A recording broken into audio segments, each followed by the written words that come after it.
আমাদের যে craft instructor আছে তাদের হচ্ছে যে পদোন্নতি ওইটা বাতিল করতে হবে।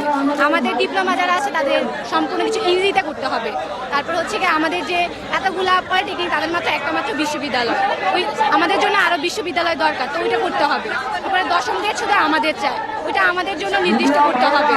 তারপর হচ্ছে কি যে মাতের আধারে যে অবৈধ ক্রাফট ইনস্ট্রাক্টর হাইকোর্ট থেকে রায় দিল ওইটা বাতিল করতে হবে, আর আমাদের উচ্চশিক্ষার ব্যবস্থা করতে হবে।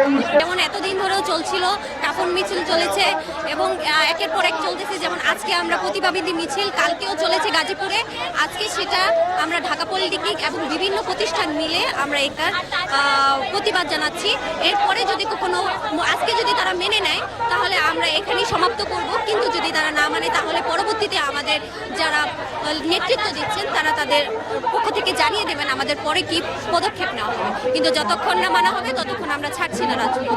সেক্টরে এই বৈষম্য দ্রুত থেকে দ্রুত নিরসন করা হোক, 6 দফা দাবি বাস্তবায়ন করা হোক। তারপর আমরা এই নেতৃত্বের স্থান থেকে এই মঞ্চ ছেড়ে আবার ক্লাসরুমে ফিরে যাবো ইনশাল্লাহ।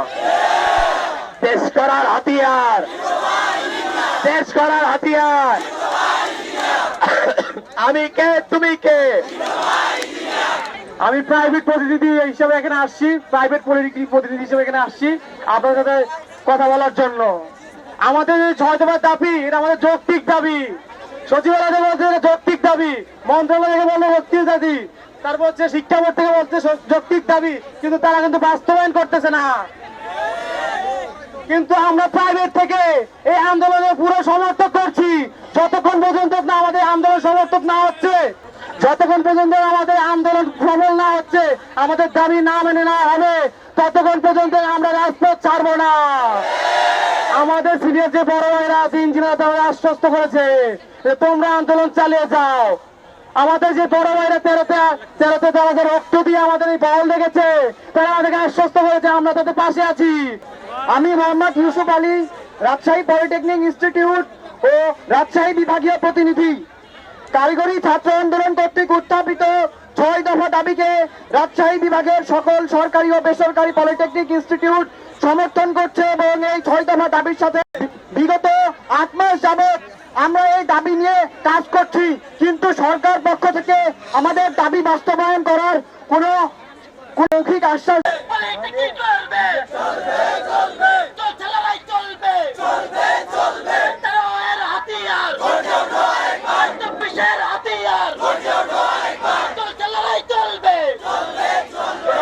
সপ্তম পর্বের একজন শিক্ষার্থী, আমরা আমাদের দাবি আদায় না হওয়া পর্যন্ত রাজপথ ছাড়বো না।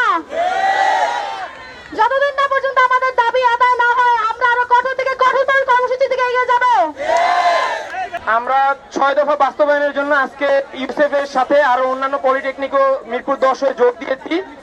আর আমরা 6 দফা বাস্তবায়ন না হওয়া পর্যন্ত রাজপথ ছাড়বো না। আবার জানিয়ে দিতে চাই, আমরা প্রশাসনকে এবং আমাদের মন্ত্রণালয়কে জানিয়ে দিতে চাই, যদি আগামী 48 ঘন্টার ভিতরে কোনো সমাধান না দিন তবে আমরা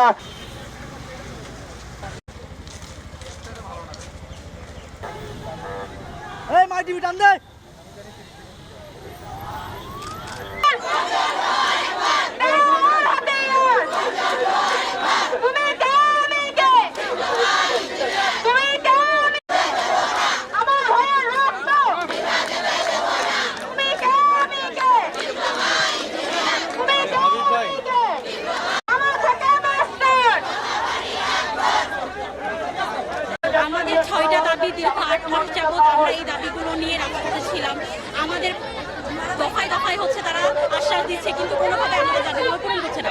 আমাদের প্রথম দাবি হচ্ছে আমাদের যে হচ্ছে ক্রাফট কিন্তু তারা কিন্তু টিচার না, কিন্তু তাদের হচ্ছে করোনা মহামারীর সময় 7 দিনের মধ্যে অবৈধ নিয়োগ দেওয়া হয়। তারা এখন অবৈধভাবে 30% হচ্ছে প্রমোশন চাচ্ছে। তারা আমাদের জুনিয়র ইনস্ট্রাক্টর টিচারের পদ, সেই পদটা তারা চাচ্ছে। যারা একটা ইনস্ট্রুমেন্টের নাম জানে না, যারা হচ্ছে ল্যাবে কিভাবে পরিচালনা করতে হবে সেটা জানে না, তারা কি করে ক্লাস দেবে? তারা যদি ক্লাস দেয় আমরা কি শিখবো? তারপর হচ্ছে আমাদের যে হচ্ছে আমাদের বিশ্ববিদ্যালয় একটা সেটা হচ্ছে ডুয়ে।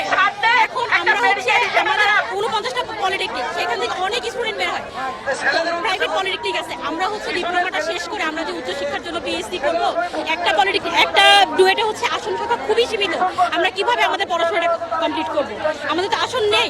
আমাদের জন্য হচ্ছে এখন আমাদের একটাই আমাদের দাবি হচ্ছে আমাদের জন্য আরো ভার্সিটি বানানো হয়, ইঞ্জিনিয়ারিং ভার্সিটিগুলো বানানো হয়, এবং আমাদের যে অবৈধভাবে নিয়োগগুলো, তারপরে দশম গ্রেডে যে হচ্ছে অন্যান্য নিয়োগ দিচ্ছে, দশম গ্রেডে অন্যান্যরা এসে হচ্ছে জয়েন করতেছে। এটা তো শুধুমাত্র একমাত্র ডিপ্লোমাদের জন্য এটা সংরক্ষণ করা, কেন এখানে তারা অন্যদের নিয়োগ দিচ্ছে? আমরা চাচ্ছি এই নিয়োগ নীতিমালা চেঞ্জ করে নতুনভাবে প্রণয়ন করা হোক, আমাদের সকল দাবিগুলো মেনে নেওয়া হোক, আমরা রাজপথ ছেড়ে দিতে। যেমন এতদিন ধরেও চলছিল, কাফন মিছিল চলেছে এবং একের পর এক চলতেছে। যেমন আজকে আমরা প্রতিবাদী মিছিল, কালকেও চলেছে গাজীপুরে, আজকে সেটা আমরা ঢাকা পলিটেকনিক এবং বিভিন্ন প্রতিষ্ঠান মিলে আমরা এটার প্রতিবাদ জানাচ্ছি।